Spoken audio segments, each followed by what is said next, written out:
Nós irmãos, sua paz do Senhor Jesus, amém? Amém. Louvado seja o nome do Senhor, agradecido seja a Deus. E nós temos, amados irmãos, abrir suas Bíblias em 1 Coríntios, capítulo 2. Eu vou ler do verso 1 até o verso 5. 1 Coríntios, capítulo 2, o verso 1 até o 5. Todos entenderam? Amém. Isso aí, um pouquinho, só um pouquinho. Vou falar mais rápido. Aí eu tenho.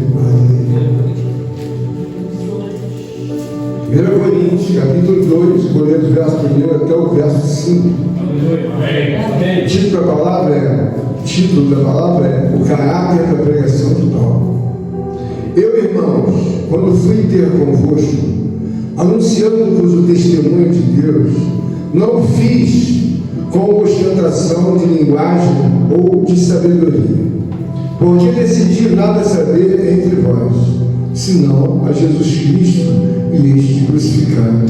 E foi em fraqueza, temor e grande tremor que eu estive entre vós.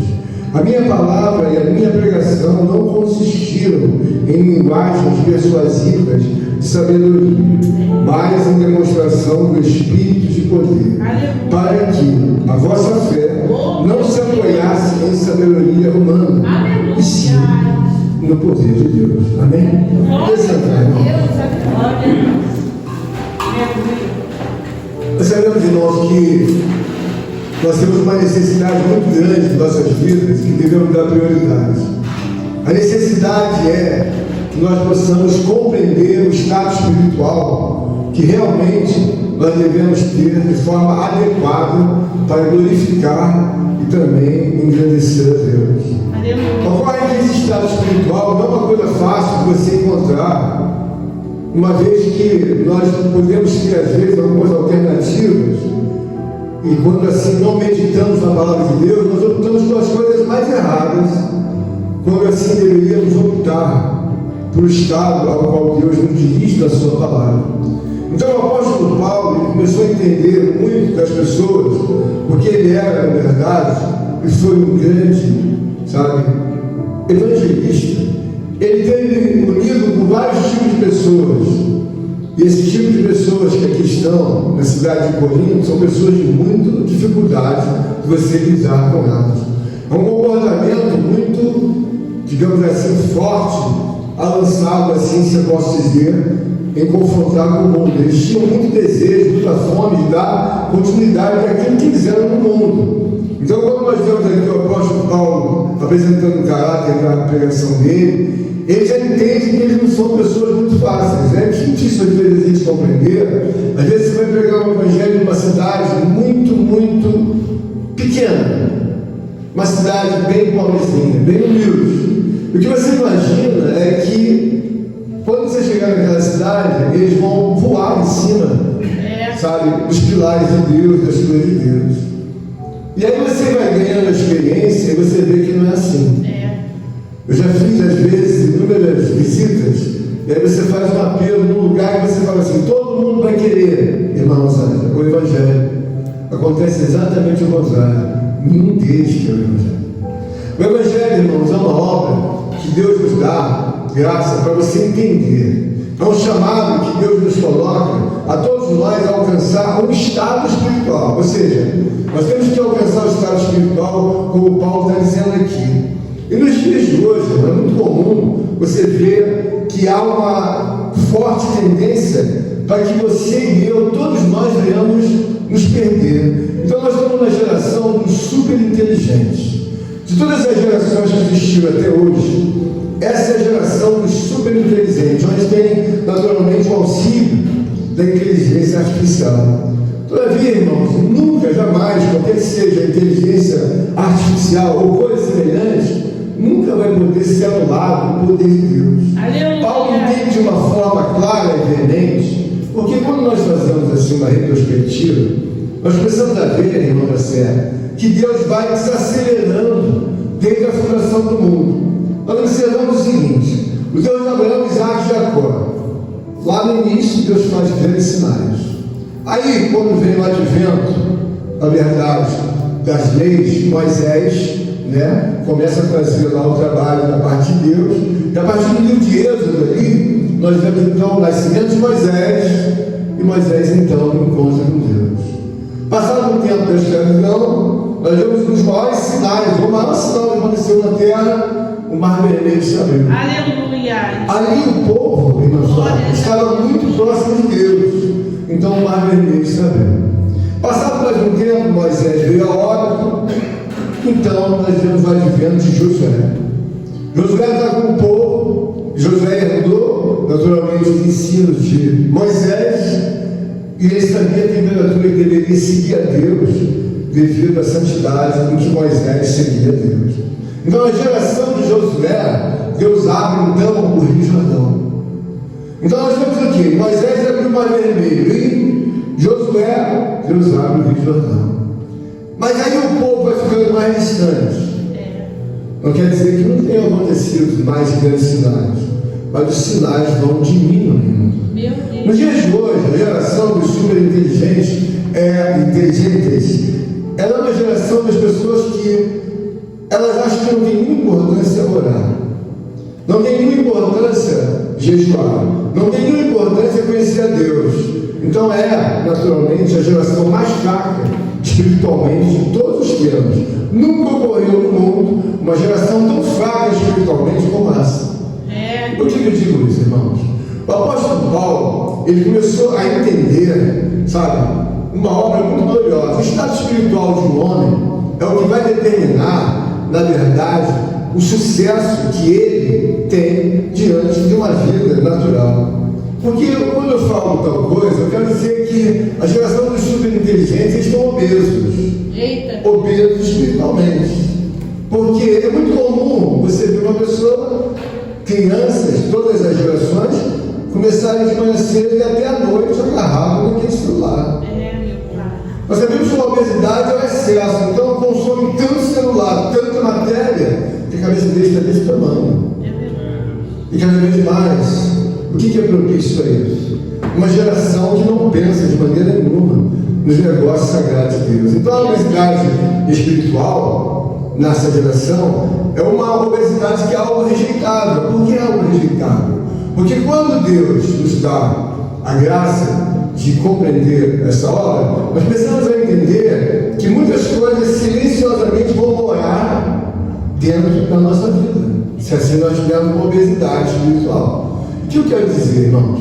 O apóstolo Paulo está dizendo aqui, de forma bem clara, qual é o desejo do coração dele para que os irmãos possam prosperar. Então ele diz: eu, irmãos, quando fui ter convosco, anunciando-vos o testemunho de Deus, não o fiz com ostentação de linguagem de sabedoria. Nós sabemos que a palavra de Deus diz que a sabedoria do homem é loucura perante Deus. O que vem a ser a sabedoria do homem? Por exemplo, eu falo para o irmão Jonatas, consulta e vê o que Deus fala sobre o assunto da santificação. O Jonatas tem toda a capacidade, visto ser um homem que tem conhecimento suficiente para ler a Bíblia inteira ou coisas muito maiores. Então o Jonas vai lá e vê o que Deus fala de santificação. Só que tem que a geração de hoje, ela acha que todas essas coisas já estão ultrapassadas. Então elas não dão nenhum valor. E o que acontece? É uma geração, irmãos, que cada vez mais o fracasso ele é notório aos nossos olhos.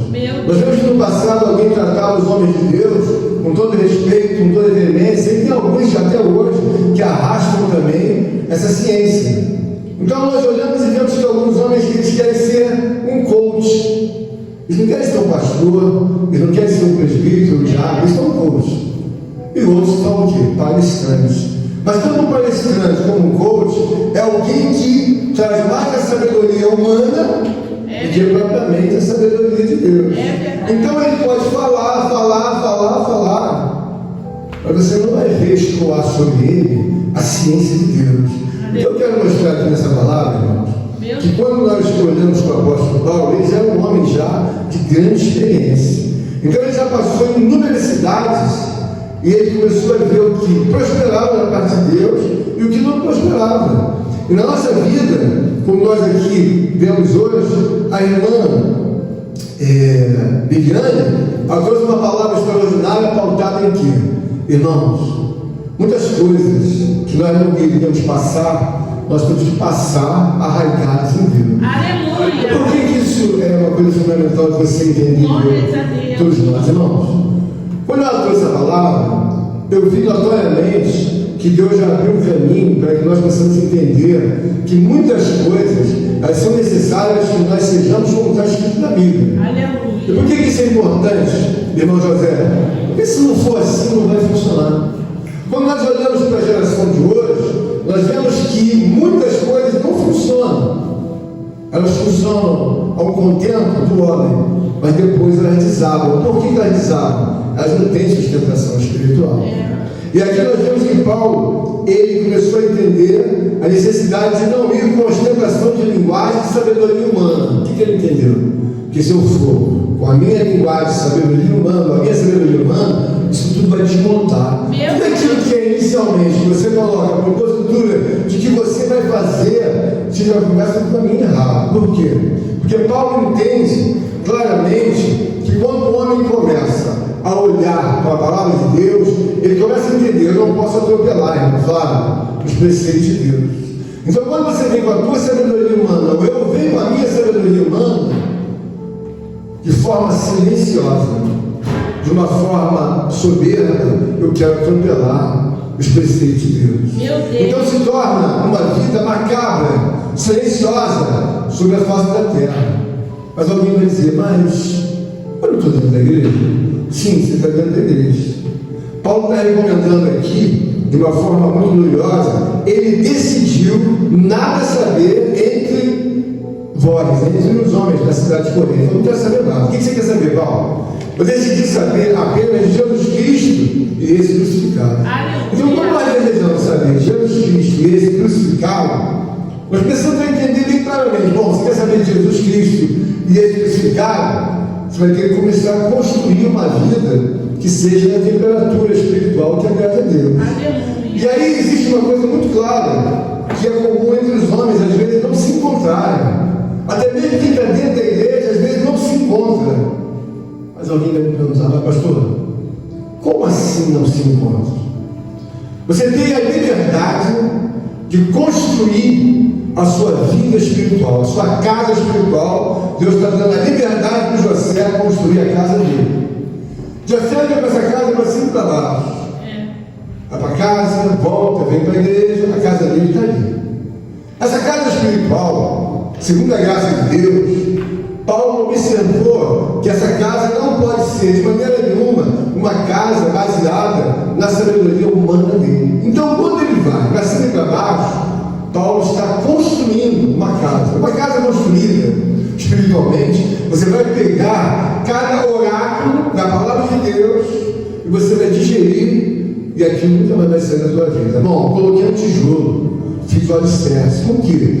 Com os oráculos de Deus. Aleluia. Na nossa vida espiritual, você tem a alternativa de construir uma casa, uma vida espiritual 100% nos oráculos de Deus.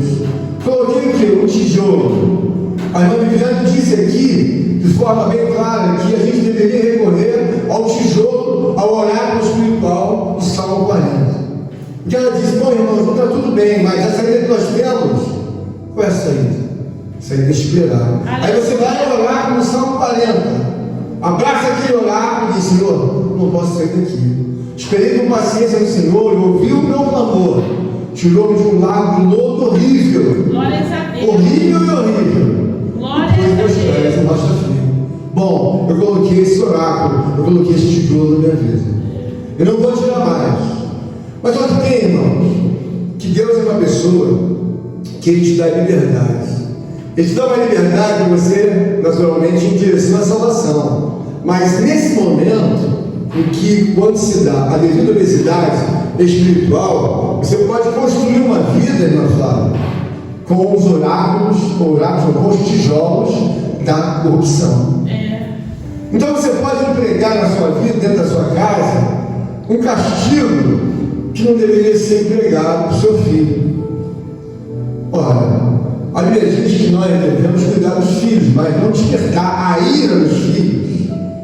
Você pode colocar ele disciplinado e ensinar, Mas também se você colocar um oráculo de idolatria, um oráculo, um tijolo de idolatria, aquele não é mais um filho, é um ídolo. Então você está construindo a sua vida com os tijolos da corrupção. Porque você passou do limite. Bom, eu te dei um filho, te dei uma criança, eu não te dei um ídolo para você adorar. Adorar somente a Deus. Então nós temos assim muitas coisas que nós devemos entender. Então a inteligência artificial nós podemos usar de uma forma sábia. Agora o dia inteiro comendo e bebendo de inteligência artificial, você vai ficar enorme. E não vai conseguir construir a tua casa espiritual nunca. Por quê? Porque dentro da sua casa espiritual, o próprio Deus te dá a liberdade de você construir com os oráculos sagrados de Deus, em que você vai olhar, vai valorizar, vai obedecer. Paulo está dizendo aqui, olha, eu não quero vir até vocês com a sabedoria humana. Eu só quero falar sobre Jesus Cristo, o Filho de Deus. Eu não quero saber da posição da sabedoria humana. Aleluia. Paulo entrou o quê? Paulo entrou naturalmente entendendo que a sabedoria humana para Deus é loucura. Então, quando os homens misturam a sabedoria humana com a sabedoria divina de Deus, o negócio de Deus, ele não está certo. Por quê? Porque muitas casas espirituais, o homem anda até dentro da casa de Deus e não entende porque muita coisa não está certa. A casa inteira, desde a fundação, ele vai fazendo com tijolos da corrupção. Então os tijolos da corrupção, eles não estão entendendo que algumas atitudes que eu tomo ou você toma, são atitudes erradas. Você nunca deveria ter pensado em tomar essa atitude. Bom, o que aconteceu com a minha tia? Ela fez isso. Então eu vou brigar com ela, nunca mais falo com ela. Você pegou o quê? Sei lá, uns 500 tijolos da corrupção e jogou para dentro. Meu Deus. Tua casa era pesada. Por quê? Você não está vendo que Deus nunca ia propor esse negócio na tua vida, se largar de falar com o outro? Você engoliu o tijolo da corrupção, está pesado. Bom, tem uma parte da base que é até mesmo os oráculos de Deus, mas ele misturou com os tijolos da corrupção. A mulher está casada e resolve ficar 15 dias sem falar com o marido. Ah, porque ele fez isso, o marido também faz isso e resolve tal posição. Deus olha e fala, mais corrupção. Meu Deus. Quando foi que Deus ensinou que um homem deve ficar sem falar 15 dias com uma mulher? Quando foi que Deus ensinou que a mulher deve botar o homem de castigo por aquelas causas das necessidades terrenas, humanas? Quando é que Deus ensinou? Vai ficando obeso. Meu Deus. Vai ficando enorme. Quando Deus olha, ele fala, quanto é que está? Senhor, está 70-30. 70% de corrupção e 30% de oráculo sagrado. Quem está entendendo agora? Glória a Deus. Então você começa a entender que você constrói a sua própria ruína, porque você tem os oráculos de Deus, como Paulo diz. Paulo está dizendo aqui, não quero falar nada da minha sabedoria humana entre vós, só de Cristo. Aleluia. Porque quando você fala de Cristo, o que acontece? Glórias a Deus. Você começa a ver que Paulo está dizendo aqui, ele decidiu nada saber entre vós, senão Cristo. Então quando você começa a querer saber uma coisa mais do que o outro, eu vou colocar o José a perder. José, faz isso e isso. Você está vendo que eu sou mais velho, eu sou naturalmente o pastor dele, eu estou dando uma orientação para ele, mas possa ser que entre nós façamos muitas coisas erradas, que Deus nunca iria pedir. Eu ia fazer uma coisa, José, deixa de fazer isso, não fala mais com aquela irmã, nem com aquele irmão, nem com aquela vizinha. Aí Deus vai olhar para mim e faz isso não é tudo errado mesmo. Como é que eu falei na palavra de Deus que você deveria abandonar? A Bíblia diz, amarás ao teu próximo a ti mesmo. A Bíblia fala, Senhor, quantas vezes nós devemos perdoar? Aí Pedro pergunta, Jesus parou e pensou e falou assim, 70 vezes 7. O que Jesus falou? Pedro não tem limite. Ele não falou 490 vezes que ninguém vai ficar, meu irmão, lá, sai de manhã, perder uma vez, até fazer uma vez, só ficar maluco fazendo isso.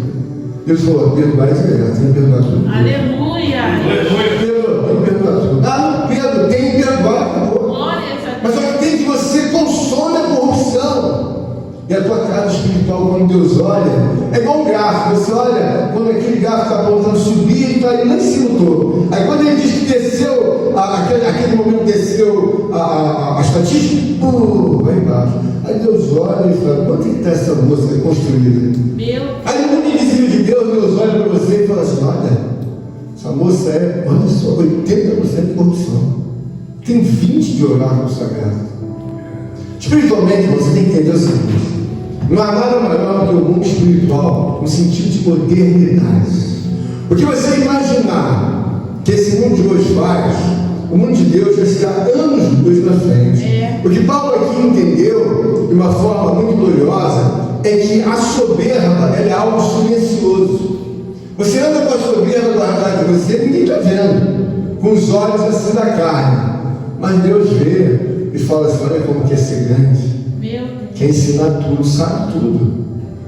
Olha como quer ser grande, está enorme. E isso pode acontecer dentro da casa de Deus de uma forma muito, muito clara. Por quê? Porque Paulo está dizendo aqui, olha que essa é a parte que nós devemos entender.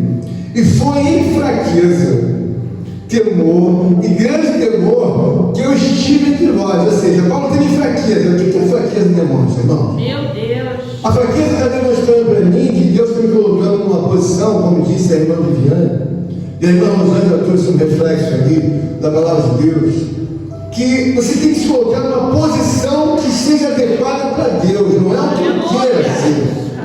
Ele fala assim, eu me coloquei em fraqueza. Você começa a colocar em fraqueza, você vê que muita coisa está dando errado, mas está dando errado por quê? Está dando errado porque esse é o estado que Deus quer que eu tenha que passar. E quando eu passo na fraqueza, eu começo a entender o quê? Eu estou, na verdade, apanhando um pouco.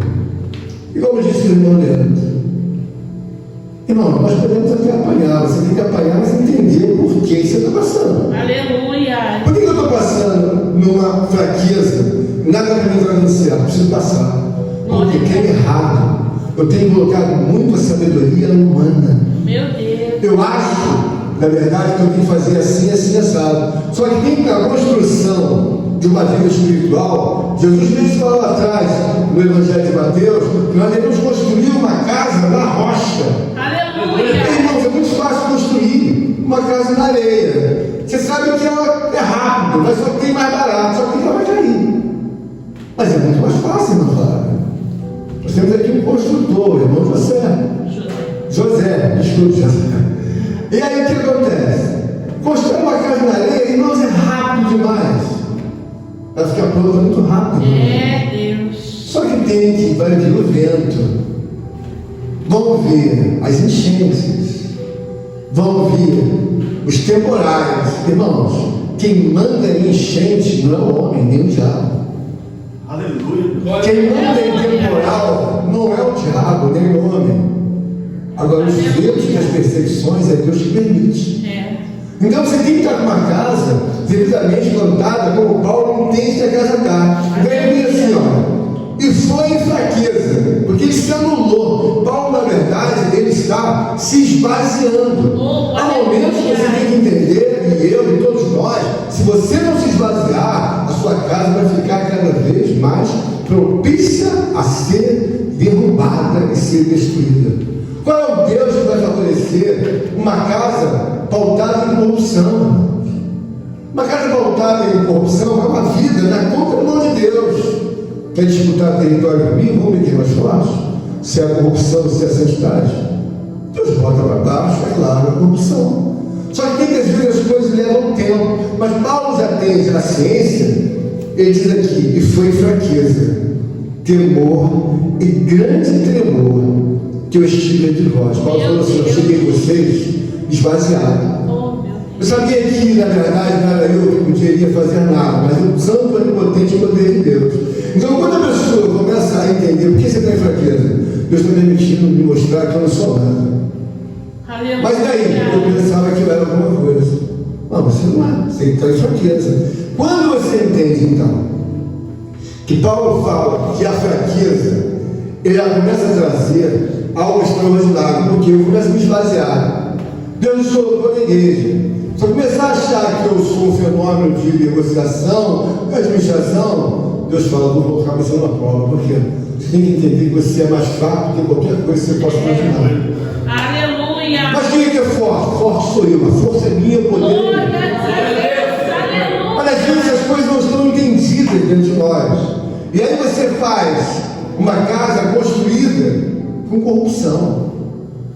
Você abre as portas, e aí, em vez de você abrir as portas para os oráculos sagrados vindos de Deus, você abre as portas para Satanás e seus demônios. O que você fez? Eu resolvi fazer isso, isso e isso. O que Deus pensa sobre a sua atitude? Eu estive olhando lá, Deus falou que, ainda que eu falasse a língua dos anjos, ou até mesmo desse meu corpo, irmão, para ser queimado, até mesmo que eu desse todos os meus bens, e daí que Deus falou? Se eu desse tudo isso, e falasse até a língua dos anjos, Deus falou que eu nada seria. Quando? Quando eu não tenho amor pelo outro. Oh, meu Deus. É isso, né? Ele falou isso. Ele disse na palavra dele que eu posso fazer acontecer. Tem muita gente, irmãos, deve entender o seguinte: o maior exemplo de uma mulher e de um homem é que quando você vem aqui trazer uma palavra, ou quando você vem aqui trazer um louvor, quando você está aqui fazendo um trabalho que o José está fazendo, a vida dele não é isso aqui, nem isso, ou nem isso a minha. Não é. Porque se for para você fazer só aquilo, olhando só esse louvor, ou eu só pregar e aí embaixo chegou o juiz, Meu Deus. eu sou o mais miserável de todos os homens. Oh, meu Nós vamos entender o seguinte: quando Paulo fala sobre a soberba, que ele não quer de maneira nenhuma a sabedoria do homem, porque a sabedoria do homem é algo soberbo. O homem precisa ser superior a alguma coisa. Então a gente entende que não vai ser nada se a gente não tiver um amor. Então eu digo, José, que cutuca o oráculo do amor dentro de você, sacode ele, abre ele. Por quê? Você tem que demonstrar, José, amor aqui, ó. Aqui embaixo. Quando você olha para Paulo, Paulo diz bem claramente que ele entende: olha, eu preciso estar esvaziado. Meu Deus. É muito mais interessante eu estar em fraqueza, em tremor. Por quê? Porque é certa ocasião que você entende quando Paulo fala no capítulo 12 de Coríntios, no 2 Coríntios tem uma palavra semelhante a essa. Se você quiser botar lá, se não quiser, deixa que eu falo com você. 2 Coríntios capítulo 12, olha o que Paulo fala, da mesma situação. Paulo está tendo visões e revelações, no capítulo 12. Ele diz assim: se é necessário que eu me glorie, ainda que não convém, passarei as visões e as revelações do Senhor. Então Paulo é um homem usado por Deus, mas ele não quer ser um homem grande, ele quer ser um homem, irmão, Jonas, ele quer ser um homem na medida da grande. Olha o que ele está dizendo aqui, irmãos. Você vê como a pessoa tem facilidade de se ensoberbecer. No verso 12, 7 diz assim: e para que não me ensoberbecesse com a grandeza das revelações, foi-lhe dado, posto, um espinho na carne, mensageiro de Satanás, para que me bofetear, a fim de que não me exalte. Meu Deus. Por causa disto, 3 vezes pedi ao Senhor que afastasse de mim. Então ele me disse: a minha graça te basta, porque o poder se aperfeiçoa na fraqueza. Aleluia. De boa vontade, pois, mas me gloriarei nas fraquezas, para que sobre mim repouse o poder de Deus. Pelo que sinto prazer nas fraquezas, nas perseguições, nas angústias, por amor de Cristo. Porque quando sou fraco, então, meu irmão Leandro, é que se força. Aleluia. Então você tem que entender o seguinte: por que você passa problemas e não passa?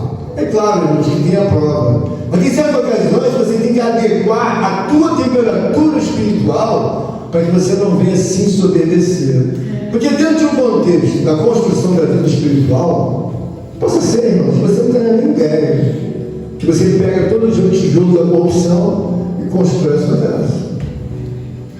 Um dos lugares que eu mais estou embasbacado de ver na palavra de Deus é que às vezes nós falamos que no mundo tem isso, no mundo tem aquilo. Realmente tem, não vou dizer para você que não tem. Mas o lugar que mais faz muitas vítimas diante dos olhos de Deus é dentro da igreja. Meu Deus. Mas onde você morre? Você morre dentro da igreja. Porque uma coisa é a pessoa fazer as coisas sem ter nenhuma noção. A pessoa está numa ignorância, é claro que Deus não leva a ignorância, sabe? a contento de uma forma a julgar. Eu não levo em conta o tempo da ignorância. Lá em Atos 10 diz isso. Mas quando você está na casa de Deus, você vê que Paulo está se esforçando, porque Paulo entende, olha, a sabedoria do homem para Deus é o quê? Loucura. Meu Deus. Mas sabe quem que é a coisa mais comum, irmã Rosa? É a sabedoria do homem está dentro da igreja. Ele estabelece um padrão, ela estabelece alguma coisa que nunca existiu. Só que tem que, a Flávia não tem olhar, sabe, de um raio-x, e muito menos eu. A Flávia olha e não vê. A Flávia pode até perceber, tem alguma coisa errada. Eu só não sei onde está, mas sei que tem. Por quê? Porque o filho, sabe, de Deus, ele é um filho mais moderno. Ele tem muito mais equipamento espiritual para detectar a vida do outro do que o filho das trevas. O filho das trevas, ele não consegue ver o que a gente vê. Então você deve entender qual é a preocupação de Paulo. Paulo está dizendo aqui que de boa vontade, sabe, ele tem mais alegria nas fraquezas. Para que soube, na verdade, das fraquezas, lutas, perseguições, ele está dizendo, me isentei. Alguém disse, força o meu Senhor. Aleluia. Glória a Deus. Você é perseguido? Sim, muito perseguido. Mas eu tenho confiança no meu Deus. Aleluia. Mas dizer, eu sou fraco, eu sou perseguido, eu tenho fraquezas. Mas o que faz você crer tanto em Deus? Eu coloco a minha confiança no meu Senhor. Aleluia. Porque, irmãos, quando você reconhece o que você é, ou eu sou, irmãos, nós temos aqui um irmão querido, que ele mexe volta e meia na semana. Tem semana talvez sim, que não, que eu não estou no trabalho dele, mas ele volta muita coisa para a gente. Ele é a pessoa que talvez aqui dentro da igreja que veja mais gente morta do que qualquer um de nós. Quantas vezes ele chega, aí a pessoa vai só, já meu Deus, acabou. Não tem ninguém entre nós que veja mais pessoas mortas no dia a dia do que o irmão Leandro. Ele trabalha no SAMU, embarca, vai tocando aquela sirene, o pessoal segue à frente, ele corre. Mas às vezes ele chega lá com o médico ou profissional, não deu tempo. O que tem que fazer? Eu não sei qual é o procedimento, mas não deu tempo. Espiritualmente, você deve entender o seguinte. Oh, meu Deus. Paulo, ele está aqui devidamente convicto. O que ele entendeu? Se eu não me esvaziar, eu vou ser naturalmente uma fraude. Meu Deus. É muito perigoso, dentro da casa de Deus, você não entender que o mundo deles é muito mais moderno, elevado do que você possa imaginar. Então, por que nós devemos fazer tudo, ainda como a irmã Viviane falou, ainda como a irmã Leandro falou das fraquezas, ainda como a irmã Rosana falou? Irmãos, o que acontece é o seguinte: Deus é uma pessoa em que ele às vezes conversa com uma pessoa sozinho. E às vezes ele tem mais prazer em conversar com aquela pessoa sozinha do que com 5.000 que não querem nenhum consenso. Meu Deus. Só observa o seguinte: tem visto meu servo Jó? Ele não falou de uma centena, não falou de 1.000, nem de 10. Ele falou, irmã Flávia, de uma pessoa. Oh, meu Deus. Aleluia. Porque uma pessoa que tenha consciência de entender que a soberba é alguma coisa, irmãos, que você se eleva mais do que a própria lei de Deus. Aí Deus olha para o anjo, olha para o arcanjo. Quem é aquele lá? Senhor, tem cutucado a tua palavra, tem quebrado a tua lei, tem cutucado a minha palavra? Sim. E aí você começa a ficar preocupado. Por quê? Porque Paulo diz que tem prazer nas fraquezas. Olha aí, é muito melhor eu ter as minhas fraquezas, as minhas perseguições. É muito melhor eu ter umas lutas, inclusive até o Satanás veio, usou aquele nome lá para me esbofetear 3 vezes. Eu fiz uma queixa para Deus. O que Deus falou, Paulo? Aleluia. Ele disse, Paulo, a minha graça te basta. Aleluia. Porque é muito melhor, irmão, você ter uma fraqueza. É muito melhor você estar passando por um problema e entender. Por que eu devo passar por essa fraqueza e devo passar por essa prova? Isso é o melhor estado que tem. Porque muitos dos homens, irmão, eles não entenderam ainda a ciência de Deus. Então Deus, quando nos chama, está nos dando graça para entender que quando você está fraco, Deus está dizendo para você, está vendo que você não pode? Sabendo que estagiando você pode fazer exercício, ginástica, ficar magro o dia inteiro. Se você não estiver comendo comigo, eu vou deixar com a cabeça gorda, desse tamanho. Meu Senhor amado. Você vai encher teus pensamentos humanos diários. Você vai querer um carro gigante, você quer uma mansão, você vai morar numa casa. E Deus deixa as pessoas fazer mansões humanas. Meu Deus. Aí o homem fica fazendo a casa dele na areia. O que você fez? 4 andares para cima, 5. Tudo na corrupção. Meu Deus. Mas espera aí. Eu fiz um negócio lá, comprei, vendi. E aí? Estava tudo errado, tudo fraude. A casa ficou enorme. Só que tem irmãos que vai de vendas. E o vento são as perdições terrenas que Deus permite. Às vezes Deus permite até que um homem persiga você ou eu. Mas para que veja que qual é o que você vai seguir, pastor? A corrupção. Ou você vai seguir a minha fraqueza?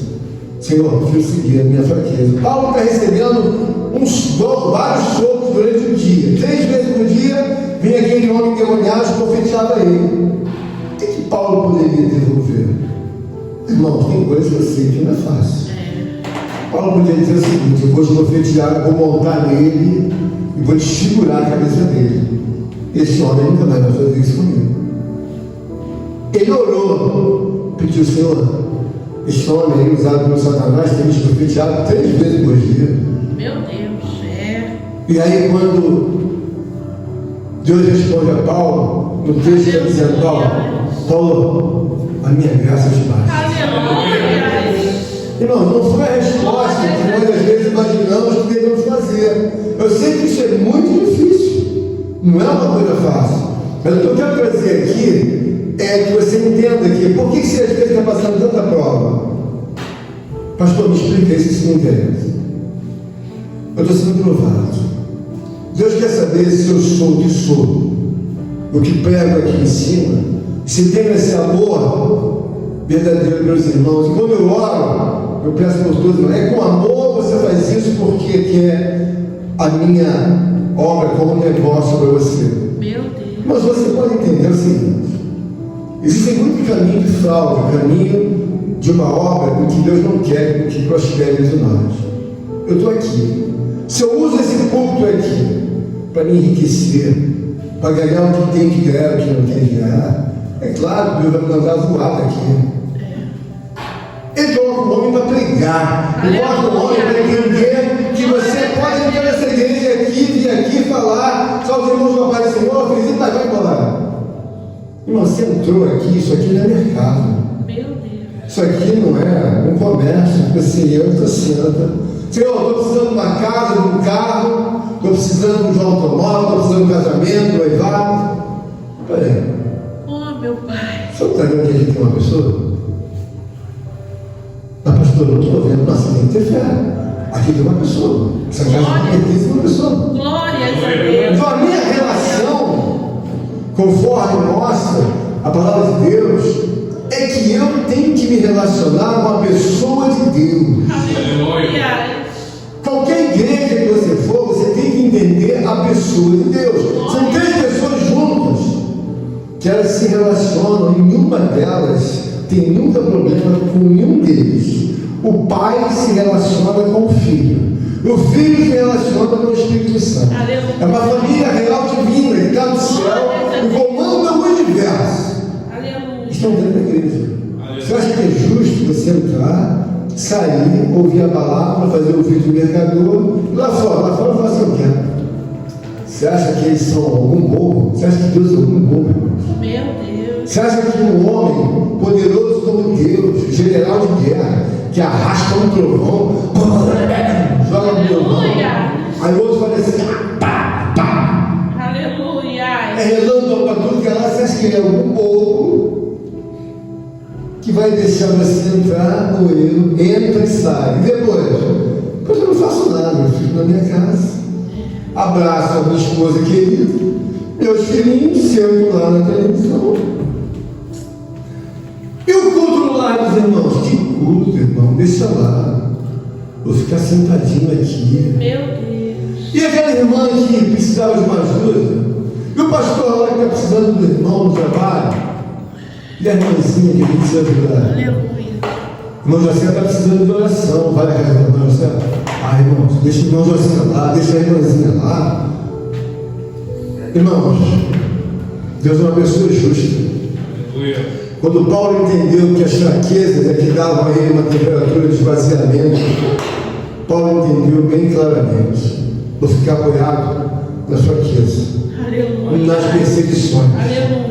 Sabe, em grande temor e grande temor. Por quê? Porque quando eu estou fraco, é que eu estou forte. Glória a Deus. Por quê? Porque eu não estou me apoiando em nada dos homens. Mandaram fazer isso, isso, aquilo. Eu falei, mano, vamos abraçar o oráculo de Deus. Mas qual é o oráculo? Esperei com paciência do Senhor. Ele ouviu meu clamor. Tirou-me de um lado, do outro, depois meus pés e em rocha firme. Glória a Deus. Às vezes você tem que entender que eu e você temos que passar por alguma coisa que nós não queremos passar. Mas eu fico olhando lá atrás, irmão Miranda, irmã Flávia. Eu tive ensinamento de Deus. Deus é tão justo que pegou o próprio filho e permitiu que ele arrastasse uma cruz. E todo mundo xingando, zombando ele carregando aquela cruz pesada. Aleluia. Apareceu até um certo conhecido meu para ajudar, porque não conseguiu, uma cruz pesada de maneira de lei. Ele passou até assim mesmo. E depois de tudo isso, o próprio Deus olhando, permitiu que ele fosse crucificado. Permitiu que ele fosse ali vituperado. De 9 da manhã até as 3 horas da tarde, com os braços abertos, sangrando. Você acha, irmãos, que o mundo silencioso, espiritual, divino de Deus, que Paulo conheceu aqui perante os Coríntios, Aleluia. o Espírito Santo de Deus revelou a Paulo: Paulo, se esvazia. Por quê? Se esvazia. Porque a soberba, quando você se ensoberbece, uma das coisas piores que tem é você ser soberbo.